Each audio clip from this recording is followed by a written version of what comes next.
There's no Big John again today because he's out there working on the farm, but we're going to give you a little special edition of the Punk's Opinion. You know, Sean O'Malley had came out, Podcast Dave, my little sidekick here, my buddy here. We've been doing dirty for a while now, buddy. What's it been, like 7 years now we've been doing this together? 6 years. 6 years? Man, it's been a long time. Yeah. Man, you're a filthy little animal to stick with me this long. Oh, jeez. Look, look, Big John's out on the farm. We're going to drop you a little quick Punk's Opinion. I saw something that came up with Sean O'Malley over the management stuff. And I've had one manager my whole career, but I've also seen the generations and the flips of managers as it's come through. So, you know, in the beginning, there was guys like Monty Cox who managed all the Militich guys. Then you had Bob Cook who managed all the AKA guys. And there was other managers along the way that managed like the Scrap Pack and other, and then Uriah came along shortly after, like there was managements that had changed or developed and opened up, and gyms started having their own management things. Those type of things had started coming about. But I wanted just to kind of touch on some of the stuff that he had said at the presser, and it made perfect sense. But I also want to make sure that everyone understood management has changed so much from the time that I was fighting, and it's been a long, long time, guys, a long, long time. I mean, Bob Cook was my manager, started being my manager back in 1999. Like kind of the end of 98, 99, right when I moved over back to California from Coeur d'Alene, Idaho. So, just wanted to give you a take. And then now the management has changed. A lot more lawyers are involved. A lot more, like heavy hitters are more involved. You have some managers or some fighters are managed by like, Audiatar. Some are managed by CAA. Some are managed by, other top level, management companies. And so I just wanted to touch base on what he said, but Dave's going to play the clip of what he said, and then I'm going to touch a little bit on it. This one won't be as long, obviously, as the one that we did just in the past couple of weeks. If you haven't seen it, we did it, 2 weeks ago? Week and a half ago? 2 weeks ago? Yep. Yeah, so if you guys haven't checked that one out, go check it out. And check it. It was a good little one. It was about 35 minutes. This one won't be as long. At least I don't think it will. There's not as much really to talk about, but Dave will, I'm sure, pop in some questions because Dave has no idea how the sport goes. So he actually relates to a lot of 99% of the fans out there that have no idea what really goes on. So they just sit from their couch and tell you, I could have done it better. So that's it. That's Podcast Dave. But look, let's go ahead and play that part with Sean O'Malley, and we'll go through and I'll have you stop at moments of it to talk about it. Go ahead. Yep, so here's Sean O'Malley at Media Day this week, leading up to UFC 292. I'll play this clip for you. Here we go. I'd say make sure when you get these managers' contracts, you guys read them and look through them, have a lawyer look through them. Don't just sign just because these guys say I can get you in the UFC. They're taking 20% of your purse. They're taking your win bonus. They're taking your fight bonus, performance bonus. I would be very, very skeptical on signing their contracts. Stop. You could sign with a manager, but Stop make sure you have... Okay, so now I know things have changed. Look, I had signed 20% to my management, but my management also paid my trainers. So 20% was 10% to my trainers, 10% to my management. Now, I am under the understanding now with some of the managers that I know in the MMA industry now, it's 20% to them, and then the fighters pay the managers. The fighters pay their trainers separately. That's not how I did it. That's not how the guys majority of the guys at AKA, from what I understand, did it when they were working with the Zinkins. And so it was a 10% to management and then a 10% to the trainers, because it was a kind of a conglomerate of the two that had joined together with Javier Mendez, Bob Cook, and Dwayne Zinkin. They had joined together, and the gym was all fighters inside that gym at the time were managed by Bob Cook and Dwayne Zinkin. Now, I know that other managements don't do that. Now, you do have to understand that there can be conversations with the manager. Like if you don't want to, when you bring a manager on, you're vetting them. They work for you. It's not the other way around. For some reason, people believe that like, oh, this guy can do this for me, that they're doing me a favor. No, they're doing their job. And that's, I think, where Sugar Sean, very smart. When I was listening to him talk about this, he had wrapped his head around all of the things that fighters need to start to understand. When he said, read the contract. If you don't know what it means, man, Google, like figure it out. Like those are things like you're signing your, not your life away, but you're signing a big portion of your finances away to a manager. and you're allowing them to control your destiny in not just in the sport, but like in terms of marketability. And so you've got to be very cautious with who you sign with. Vet them, talk to them, and there's going to be a lot of things I'm going to say about some of this stuff. But I think this is one of those things where you need to make sure that, for me, I think 20% is too much just for management. Okay. Now, if there's also another side deal that they can get you. You can do management is for them negotiating the contracts, and then sponsors is another deal. But then since there is no sponsors, in the UFC in terms of in the cage, whatever deals they can get you outside of the cage, they can get a percentage of. But that is a separate negotiated deal. And that should also be based on what the dollar amount is. I mean, I do remember I've had several sponsors. This was back then. So the money I think is a little bit better now. Over time, it generally tends to get better. But I mean, I had sponsors that were paying me 25 grand just to wear the shorts inside the cage, and that was it. 25 grand just to wear the shorts, not a shirt, no, we didn't have banners back then, just to wear the shorts. And so those are deals that you can negotiate separately. That deal for me as well was 10%. They got 10% of the sponsor, and then they got 10% of my contract for the fights that they negotiated. So they negotiated a 4-fight deal or a 6-fight deal. They got that 10% for the 6 fights. And my trainers got the other 10%. So then realistically, I was only losing the 20% total, not 20% to the manager and then another percentage to the trainers. So then you're losing anywhere between 30 to 40% just to the trainers and just to the management. That's ridiculous. Now that last part that he had talked about was in regards to the bonuses. Your manager, and I've said this before, your manager shouldn't get shit for performance bonuses. A big fat goose egg. That's the dumbest thing I've ever heard. Your manager doesn't negotiate the $50,000 by your performance. They didn't negotiate that deal. Okay. That is something that Dana gives out for your performance, not for your manager's performance in the contract negotiations. Your manager shouldn't get shit. Nothing. None of it. He shouldn't get any of that, whether it's that, but I don't even know of the other bonuses, backroom bonuses, any of that shit. It shouldn't get any of that. None of it. You should be collecting. His job was to negotiate the contract for you in the UFC. He did that, and he did it based on the fights. So if you signed a 3-fight deal, 4-fight deal, 6-fight deal, whatever it is, he gets his 10 or 20% or whatever. So I've heard some managers up to 30%, which is just ridiculous in terms of what you guys actually make, and you're giving away 30%. Just to the managers. I doubt that's even to the trainers. For some of them, I've heard it's not to the trainers. Just the managers, 30%. If your manager is taking 30%, there's got to be some sort of something else going on. Are you getting 30% and you're bringing me 5 or 6 other sponsors that are making me another $100,000? I don't even know. But I'm simply saying you should never be paying 30% for the contracted fights that you've negotiated. Okay? And in terms of the bonuses, none. You don't get any of that. You weren't in there fighting. You didn't go out there and fight your ass off. You didn't go out there and get fight of the night. You didn't go out there and get submission of the night. You didn't go out there and get knockout of the night. You didn't get any of those things. I did, and I did it in my training with my trainers. Now, if you want to give your trainers a percentage of that, I would highly recommend it. I suggest you do. Your trainers helped you get to that level of having those performances. I think if anyone deserves anything from that, it'd be your trainers. They get a little bonus because, hey, we did it together. And to believe that you did it by yourself in terms of is just not true.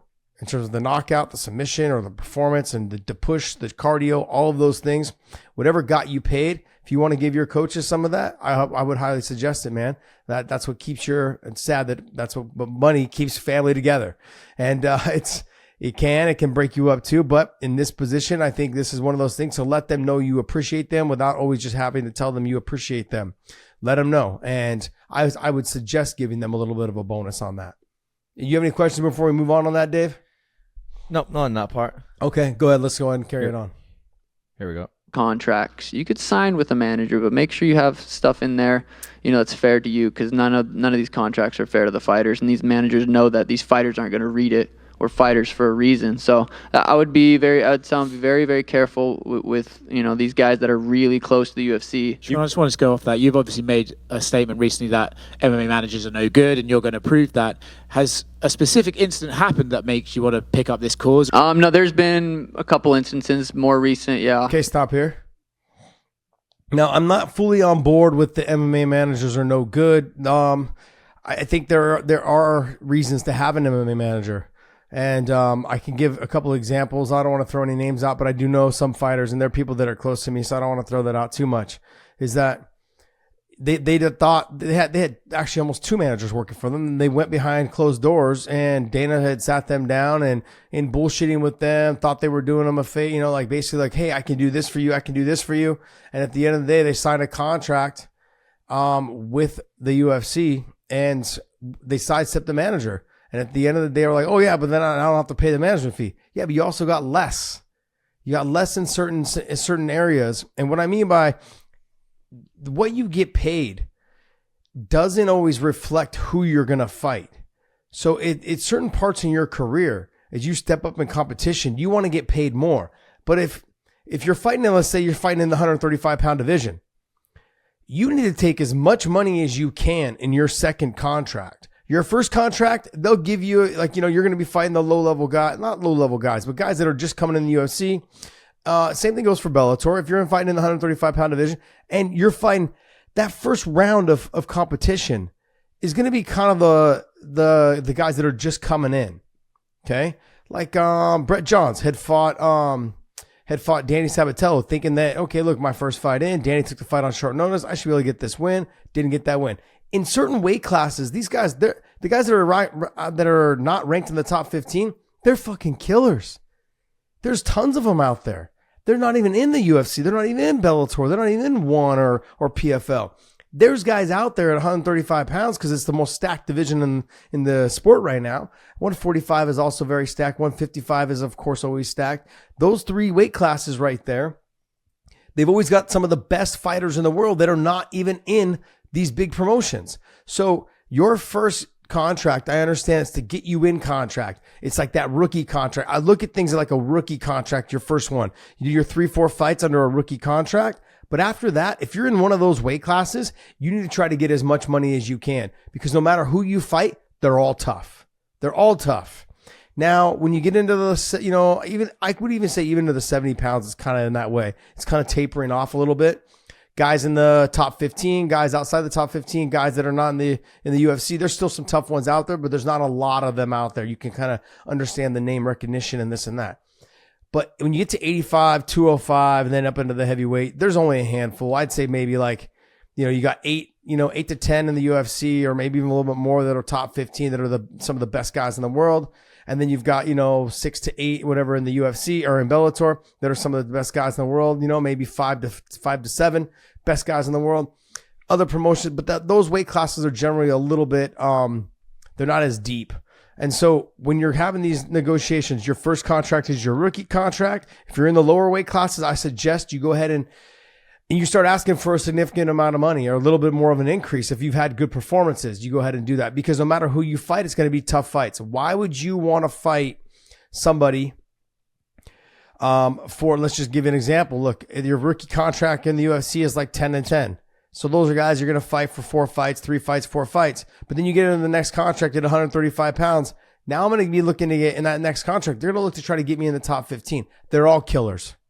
They're all killers. So why would I not try to get as much money as I possibly could for that contract? And those managers need to understand. And if your manager doesn't understand that, then you need to find yourself a new manager, because a lot of how they negotiate the deal has to do with who you are, how you perform, what weight class you're in, who are the likely people that you may potentially be fighting in that top 15, that top 10, that top level of fighters in your weight class, because that will directly reflect how much money your manager should be asking. Look, if I get to 135 pound, can you pull up 135? Can I see it at all there, Dave? You won't be able to see it. Okay. No. So if I was to pull up 135, I mean, who are can you just rate them off to me? Yeah. So who are the best guys in 135 in the UFC? Okay, so you got number 1 Marab. Yep. Sean, Henry, Sanhagen, Peter Yan, Cheeto, Rob Font, Song Yudong, Dominic Cruz. Okay, so Petro. stop it, Cheeto. So Cheeto is kind of, what's he, 6? Cheeto is 6, yep. Yeah. So that's to get to 6. Now, look, let's go. Okay, we go beyond that. It's Rob Font, Song Yudong. Who's behind those guys? Dom Cruz, Pedro Munoz, Umar, Ricky Simon, Jonathan Martinez, Adrian Yanez, and Chris Gutierrez. Okay, so you have some really good guys in that. That's in the top 15.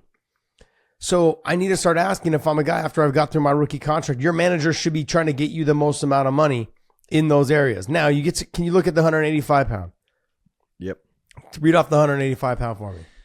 Yep, at 1, Drukas, at 2, Whitaker, Cannonier, Vittori, Strickland, Paulo Costa, Derek Brunson, Roman Delice, Jack Hermanson, Brendan Allen. Okay, Kevin so Gastelum, who was 6 was Brunson. Paulo Costa. Okay, who's Brunson? Brunson 7? 7, yep. Okay, and then Delice is a fucking killer. He's another guy who's just a killer. I think Brunson's kind of starting to fall off a little bit. I mean, he's getting a little bit older. It's just harder for him to get in shape and to wrestle and utilize what his big tool is for him. So those are the things. It starts to fall off at around 6 and 7. Whereas in the 35 pound, those guys are still relatively young, but they're coming up. They're making a march towards the top 5. Whereas in the 185 pound division, a couple guys are making their march. Like Delici's going to make his march into that top 5, top 3 or 4 probably here pretty soon. But the other guys are kind of, some of them like Brunson is kind of starting to fall off a little bit. Some of the guys are falling off. Your manager should be negotiating the most amount of money for you in that 135, 145, 155, maybe up into the 170 pound division in your second contract, because all those fighters are killers at that point. Let's go ahead and roll some of the more what he was saying. All right, here we go. Being careful with these guys. They're not good at their jobs. They'll manipulate you. Do you think it's a problem that it's like a low barrier to entry? Anyone can be an MMA manager, so they're just not necessarily skilled in the workplace? Or is it that a lot of these guys, through their job, have just become too close to the promotion and as such cannot represent the fighter as effectively as possible? A little bit of both. You meet scumbags in all Okay, stop levels it right of there. life. You could be. He is right. You can meet scumbags in both. Okay, they can be everywhere. Okay, but let's go with what he was talking about. And is whoever the person was asking the question, the reporter or the analyst or whoever he was, the media, when he asked the question, he brought up a good point. It was a great question. Have these managers gotten too close to the promotion? If you are a fighter and your manager is if your manager is too friendly with whether it's Dana, whether it's, the matchmakers, whether it's people within the UFC, I'm not really sure it's somebody you would really want to have as your manager, because you have to wonder as the way the shift has changed. Back when I was fighting, Bob Cook, he never hung out with Dana. He never hung out with Joe Silva. He never hung out with Sean Shelby. Sure, they would meet and talk contracts, but they weren't hanging out on planes together. They weren't hanging out and gambling together. They weren't, hanging out at their houses together. I would be skeptical of any manager hanging out and doing these things. And now look, some fighters are like, oh, well, he's in with them. He's in with Dana. He's in with, the matchmakers. He's in with, it could be Bellator's guys as well. It could be like, okay. But those are those managers are like, hey, when their selling point to you is that I'm friends with Dana, I hang out with him, I gamble with him, I have dinner with him, I go to his house, I fly places with him. You've got to be skeptical of those managers, because now some of those managers only have 4 or 5 fighters. So then that makes it a little bit more, I don't want to say different. It's a different scenario. But when your manager has, 60, 70, 80 fighters, and are they leveraging you to get some of their younger guys on? That's one. 2 is, are they cutting you? Are they not giving you the best offered contract because they want to get 4 or 5 of their other guys on? Whether it's Dana White's Contender Series, whether it's what's the one they does with Matt Serra? Dana White's looking for a fight. All of these things. I don't even know if that show is still around, but all that stuff. You know what I mean? Like, is it the Ultimate Fighter? Is that something you're looking for? Are you impressed? And that's the thing. Some of these managers will reach out and be like, yeah, fighters will say, I'm impressed because he's my manager, the guys that I'm vetting is out there hanging out with Dana, is out there hanging out with, the promoter, out there hanging out with the matchmakers. Those are not things that you shouldn't be happy about that. You should be thinking to yourself, why? Like I can't have you guys can't be friends and still negotiate and get me the best deal. It doesn't work that way. As much as we would like to imagine in a world, in a fairy tale world, it doesn't work that way. The managers and promoters and matchmakers or people that do the contracts for the organizations, they shouldn't be friends. Your manager should be, okay, look, this is business. Okay. Now, sure. I can say hi. We can, we shouldn't be hanging out though. Like I should be handling this in terms of like, I need to make sure that my contract or my fighter is being taken care of. And that's it. That's what you should be looking for in a manager. And Sean, he's seen this and he's obviously speaking from experience.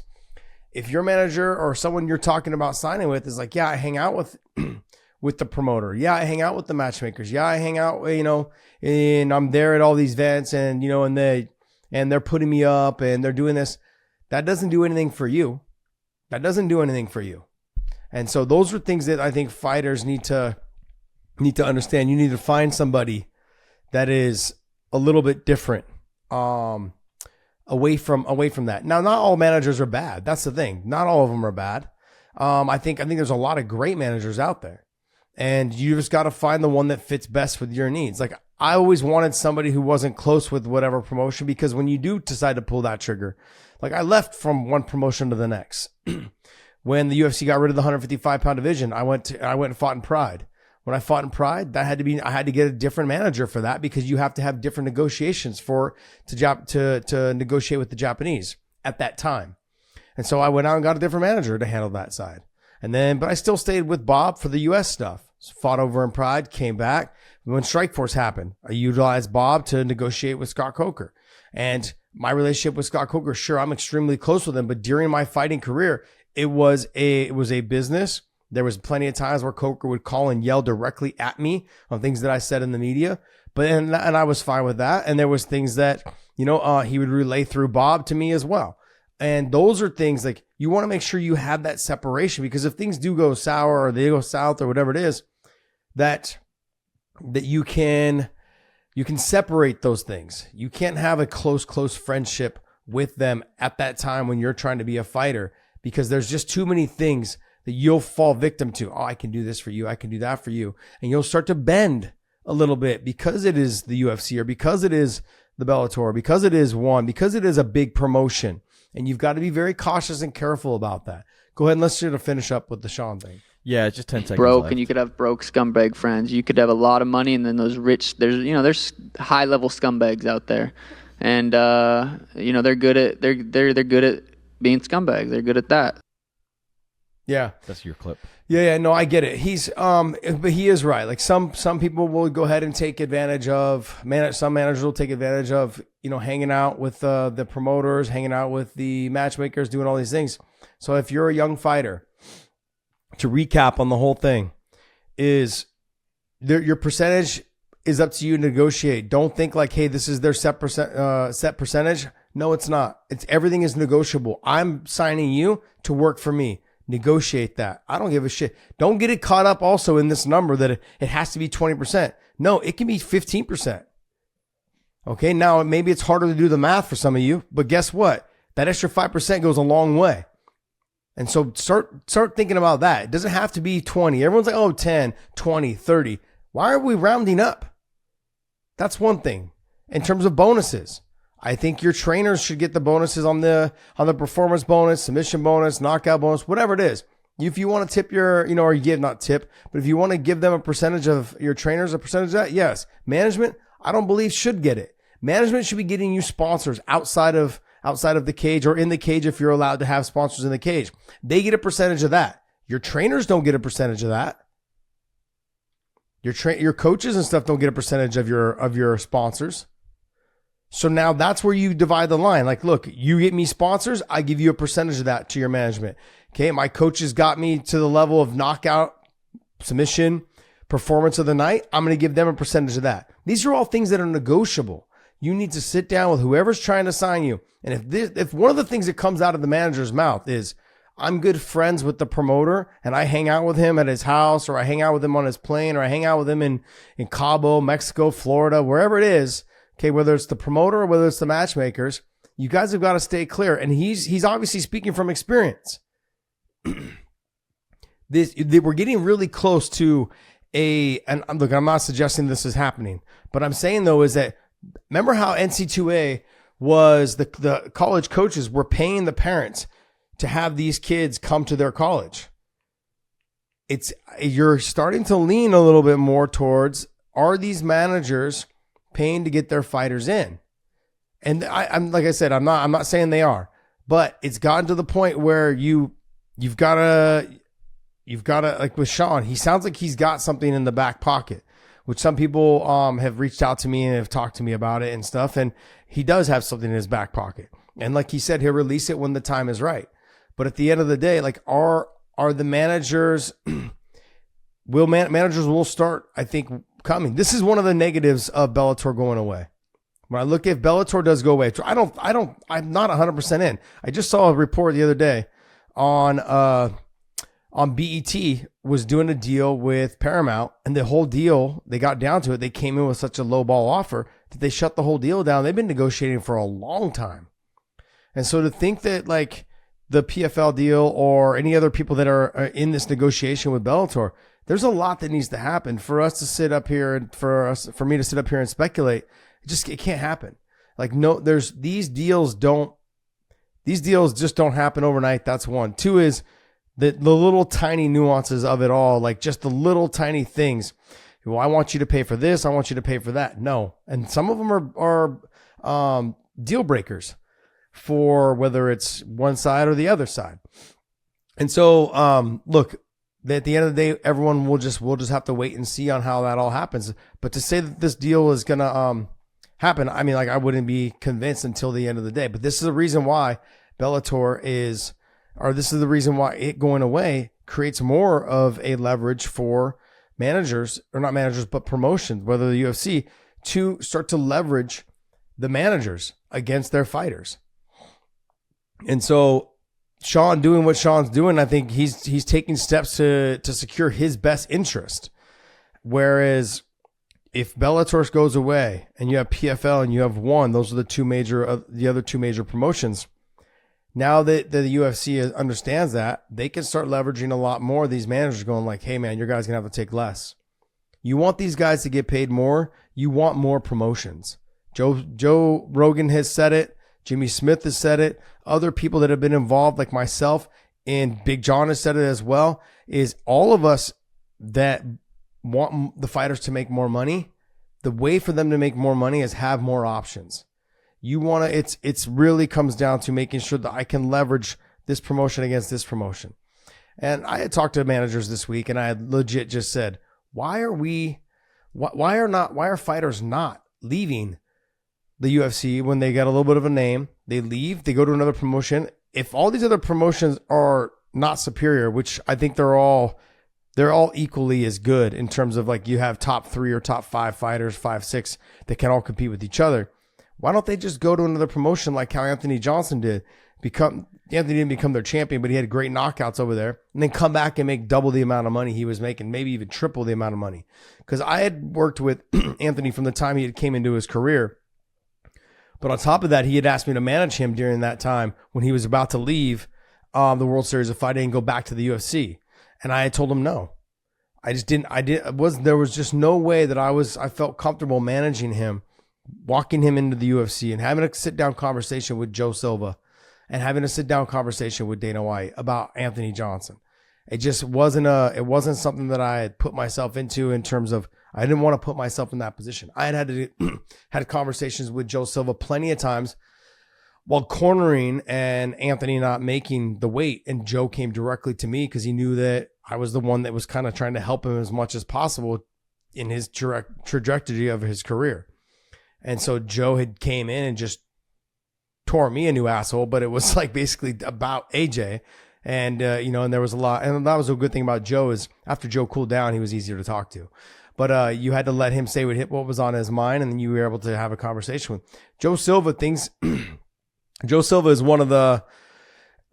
He was nasty. He could be nasty, but he was a straight shooter. He let you know exactly what was on his mind. He did everything the right way, I believe. And so I just look at these fighters need to separate their percentage, vet their management, separate what their percentage is for bonuses, separate their percentage for what sponsors are, and then move forward and see how it goes. And look, your management can be fired at any time, and you can hire a new one at any time. So don't forget that.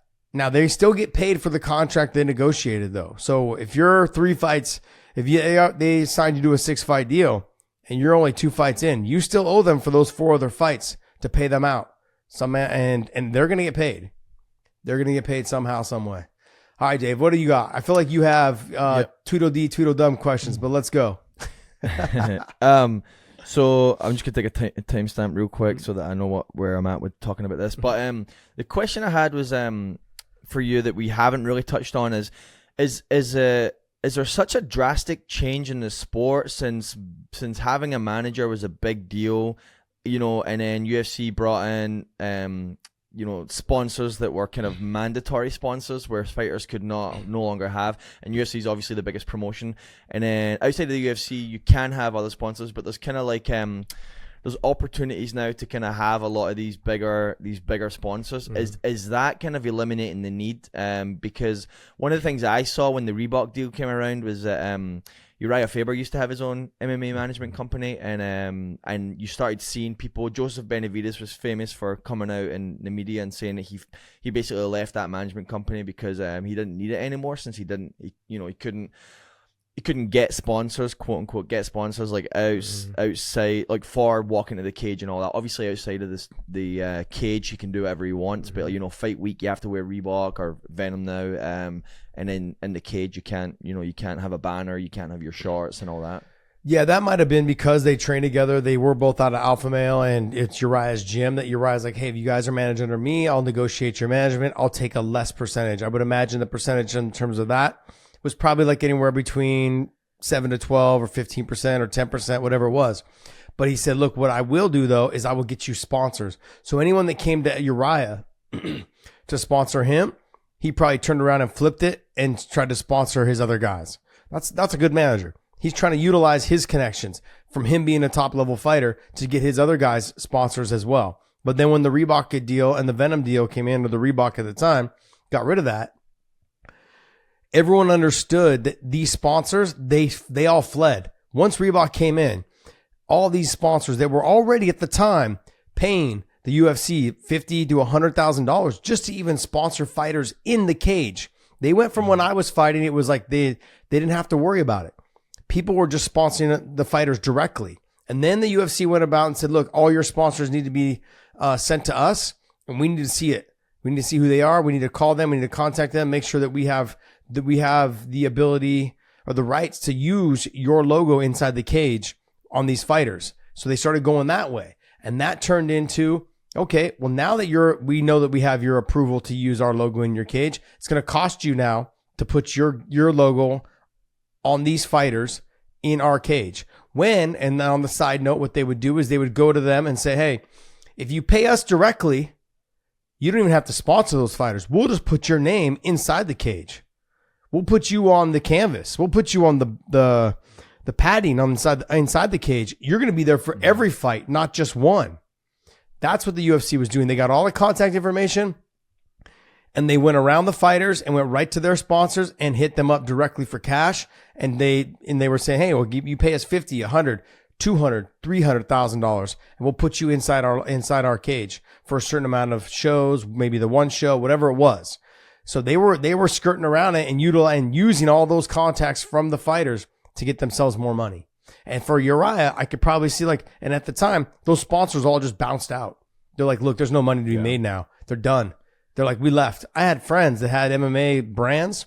They had clothing lines. But what they did was they also created MMA stuff.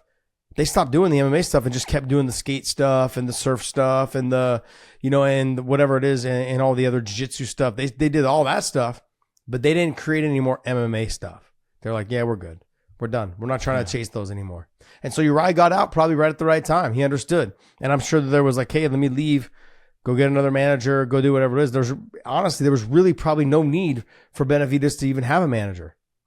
A lot of these guys, if you understand the sport, if you understand what you're getting yourself into, you know how to negotiate a contract, there's not much room that you can get out of them.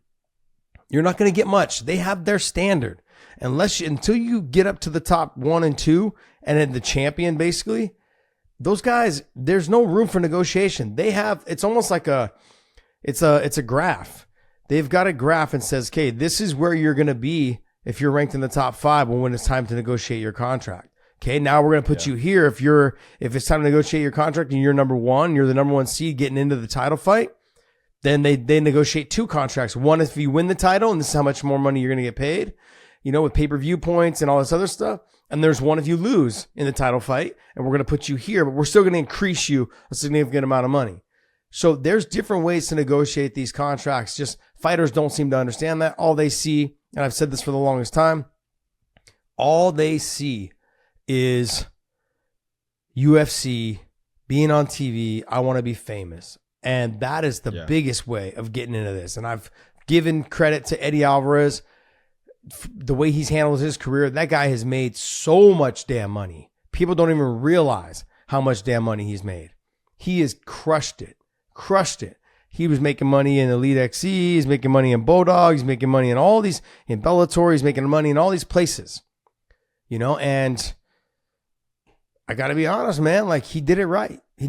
Not having a loyalty to one promotion. He did it right.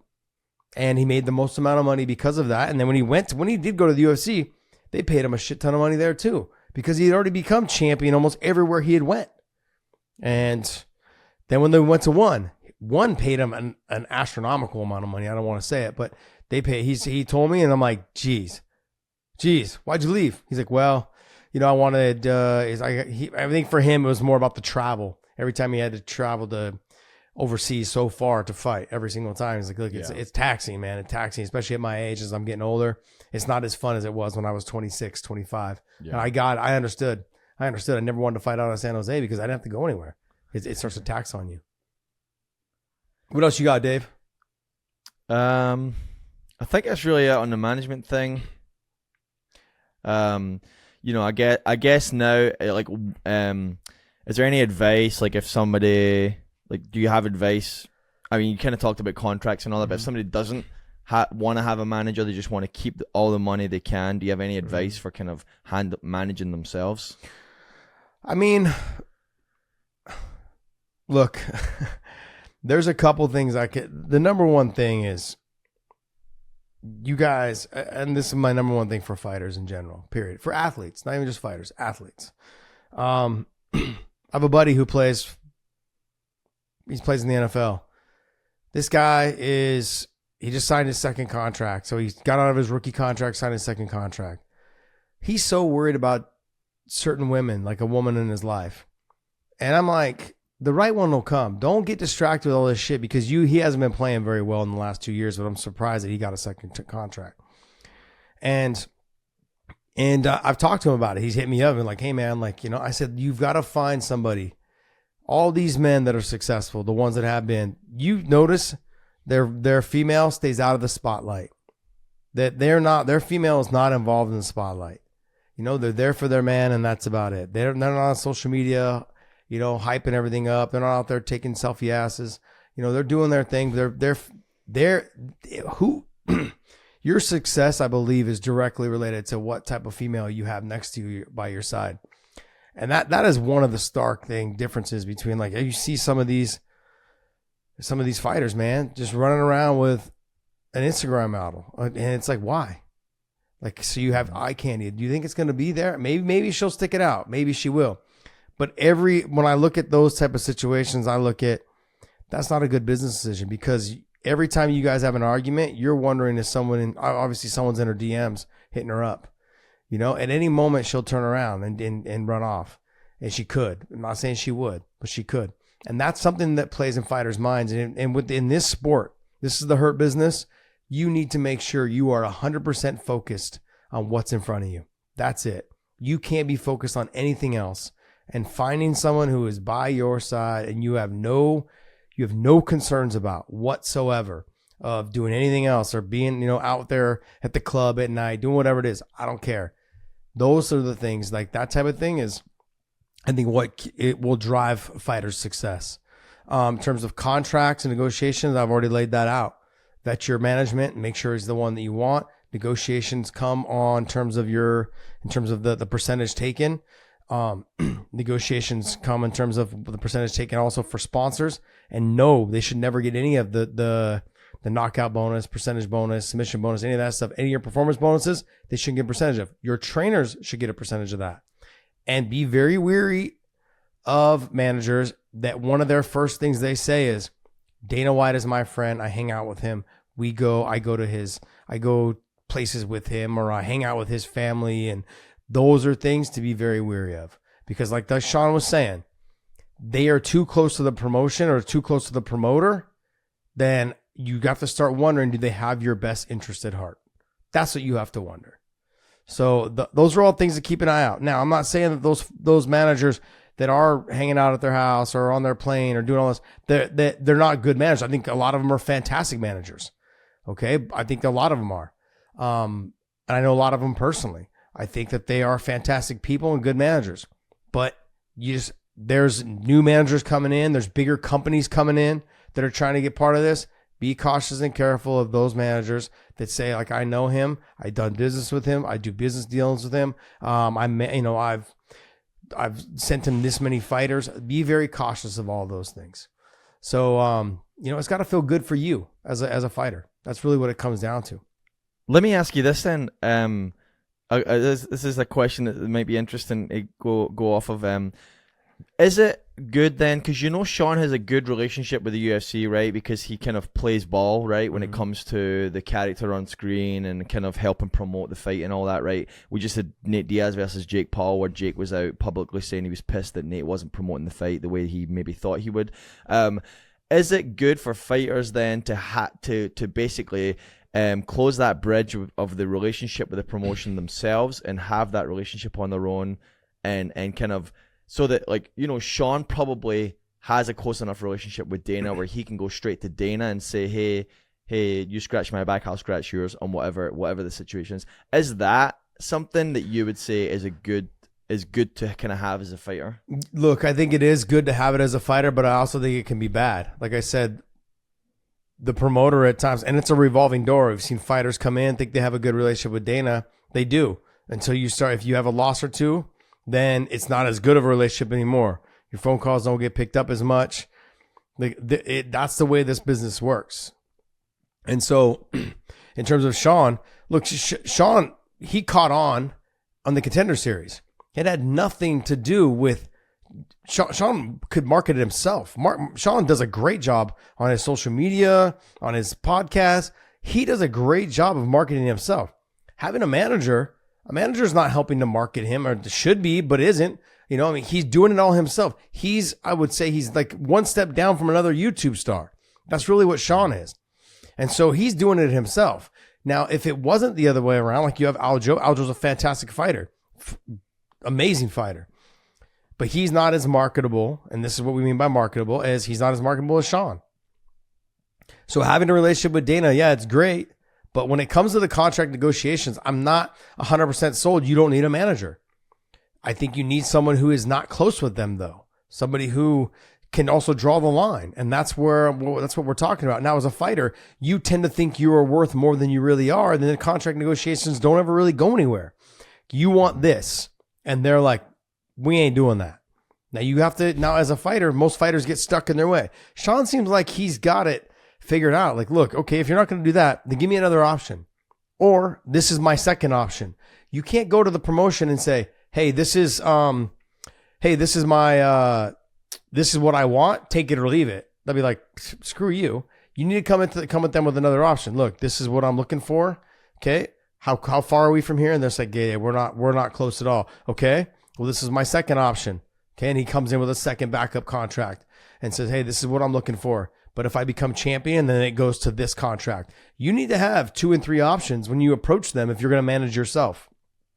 And you also have to understand where you're at in the pecking order in terms of in rankings. If I'm ranked in his division, which is the toughest division in the damn world, okay, right now in the sport, he needs to be thinking what he did was brilliant. He got through his Contender Series contract, fought all the easy guys he could possibly fight, made as much money as he possibly could in those shitty contracts that they're in coming out of the Contender Series. And then once he signed a big lucrative contract, okay, I'll fight Peter Yan. Brilliant. And he had nothing to lose. Had he lost to Peter Yan, he should have lost. That's what everyone would have said. That's the point of negotiating a bigger deal in that second contract. Because if you lose, if he would have negotiated a shittier deal, like say less money, and they would have still put him against Peter Yan. You're still fighting killers. Even if it wasn't Peter Yan, it was somebody down the chain a little bit more. Okay. Like 1 or 2 spots. And at the time it was Merab being a little bit ranked lower. If it was going to be Merab, he's a killer. You got to understand, I need to get as much money as I possibly can for the level and the quality of opponents that I'm fighting, especially in the 135 pound division. Sean O'Malley played it fucking brilliant. He's getting paid really well. He knows how marketable he is. He doesn't need a manager, but I would always have someone look over the contract. I always see if I missed something when you read it. Also, just take a look at it, man.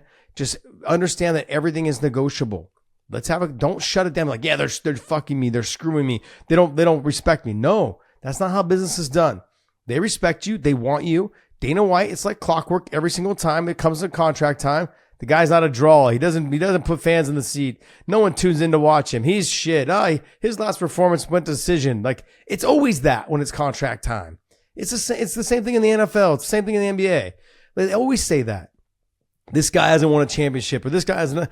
No, man. They're doing that to try to get fans to think you're not as good as you really are, and to make you believe you're not as good as you really are. Sean didn't deal with that. Sean understood. I'm good. I bring eyeballs to this arena, to this stage.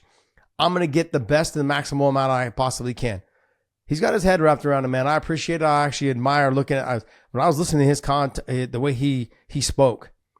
It let me know the way how calm he was and the way he was talking about it, that he's thought about this for a long time and how to handle himself. And he's got that. And I also like that he's got this thing on the side with whoever was managing before, who I know. But he's got this thing where like, no, I'm going to let it all come about. And when the time comes, if I need to use it, I'll utilize it.